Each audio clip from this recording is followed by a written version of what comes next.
Então, pessoal, dando continuidade ao nosso estudo Lições de Éfeso, uma igreja caída, nós queremos ver o Evangelho de Mateus à luz das primeiras obras.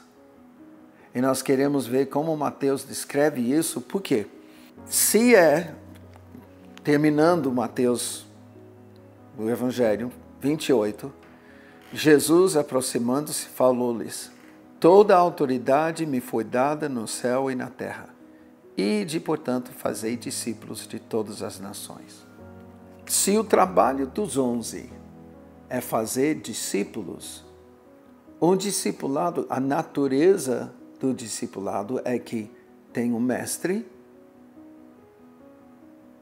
e tem discípulos, e a natureza do mestre é que ele tem algo que ele ensina, que os discípulos, sua natureza é que eles querem aprender com o mestre para poder fazer e pensar como um mestre faz e pensa.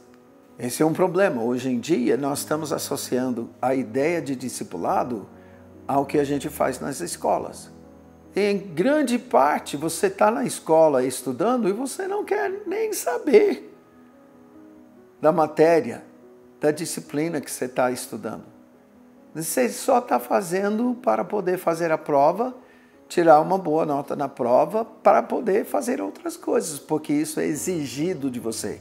A natureza do discipulado nos dias de Jesus não foi nada assim. Jesus, com seus 30 anos, ele entra em cena quando ele se apresenta para o seu primo João para ser batizado.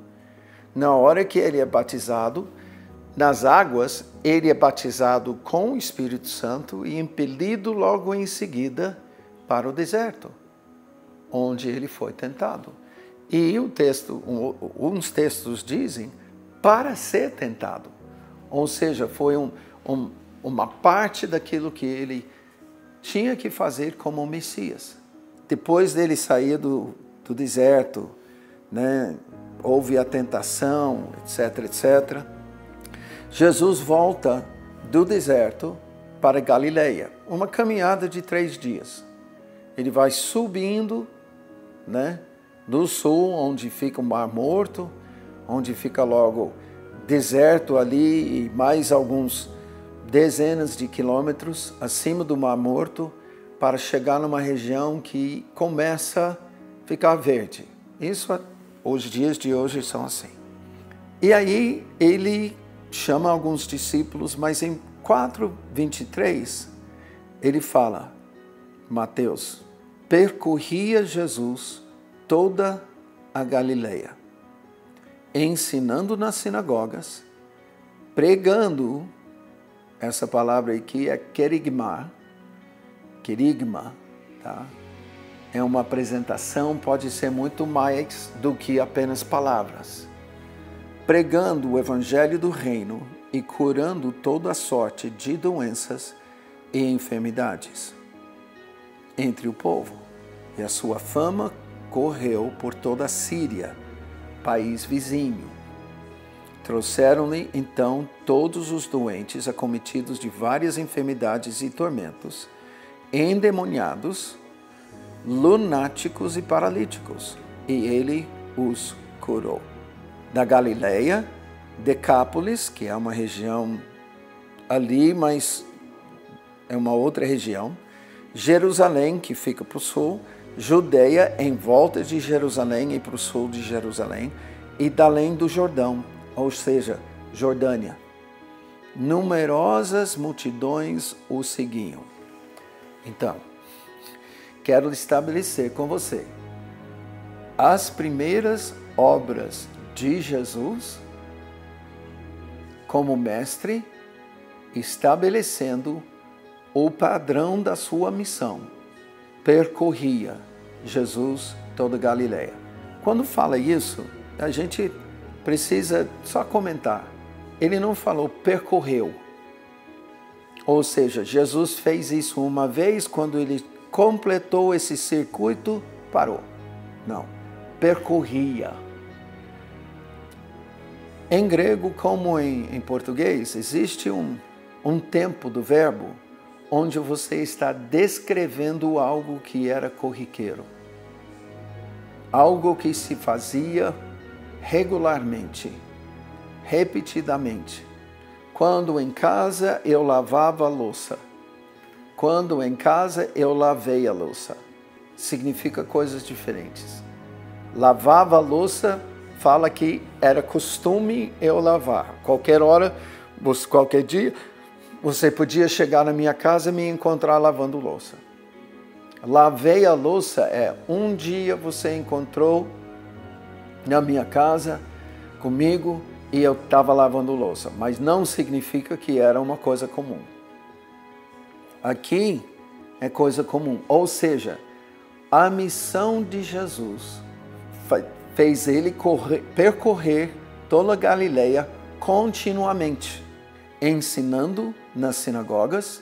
O que é isso? Nas aldeias e cidades em Israel, quando você chega numa cidade, tem um centro cívico.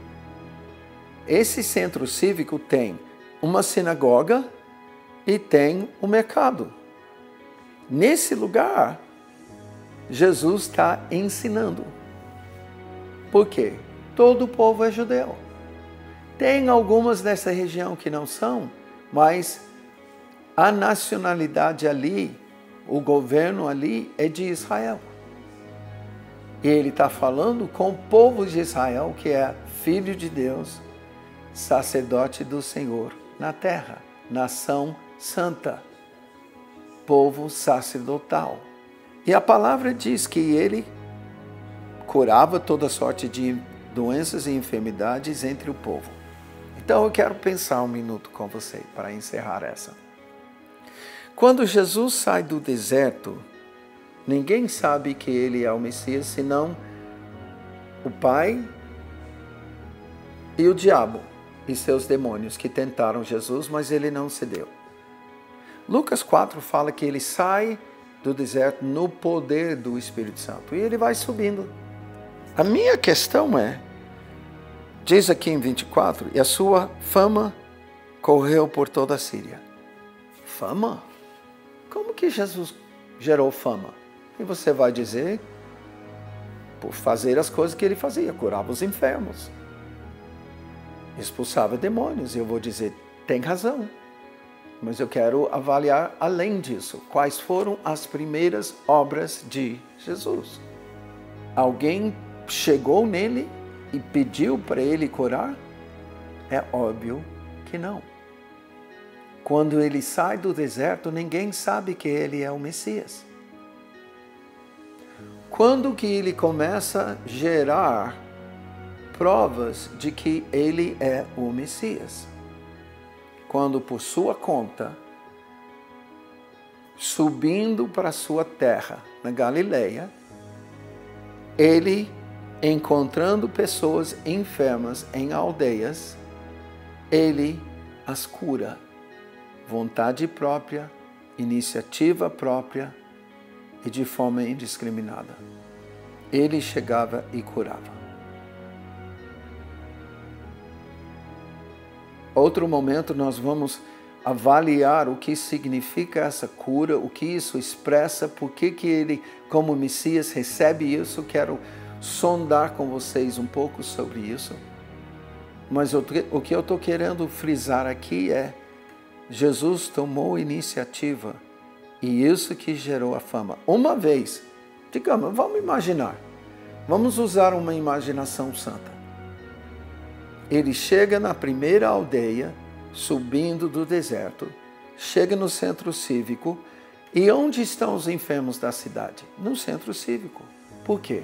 Porque em Israel, Deus ensina para o seu povo dar esmola para quem precisa, os pobres, quem não pode trabalhar.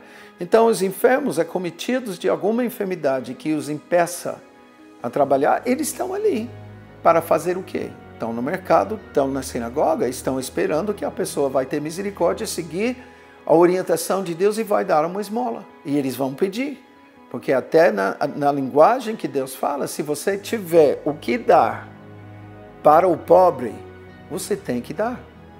Se você retiver, eu não vou gostar disso. E aí o Senhor está ensinando o seu povo.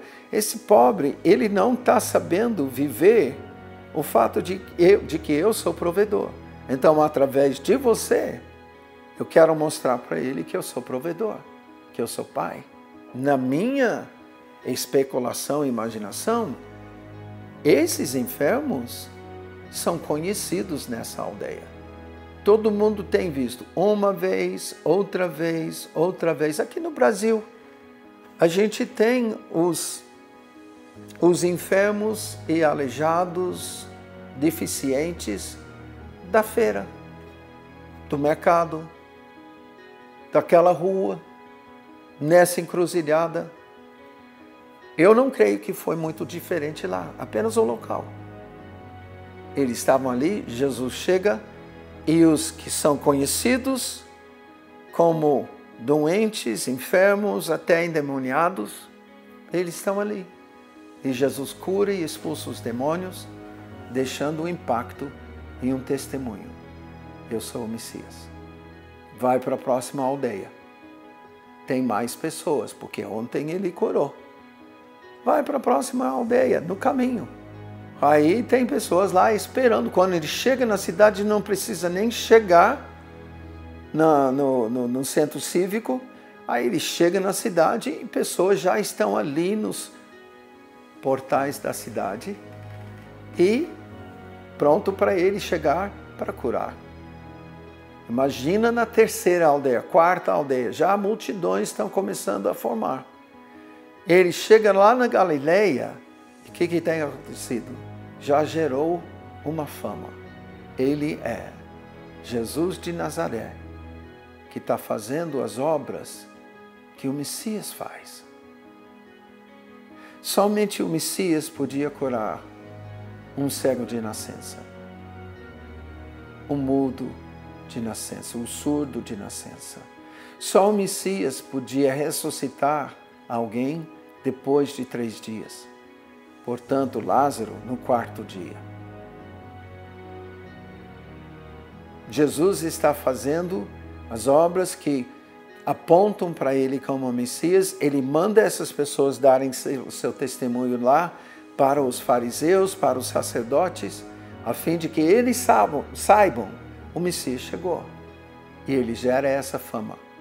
Quando que Jesus foi reconhecido como Messias? Quando ele começou a fazer as obras do Messias, curando os enfermos, expulsando os demônios. E vamos ver mais no próximo vídeo.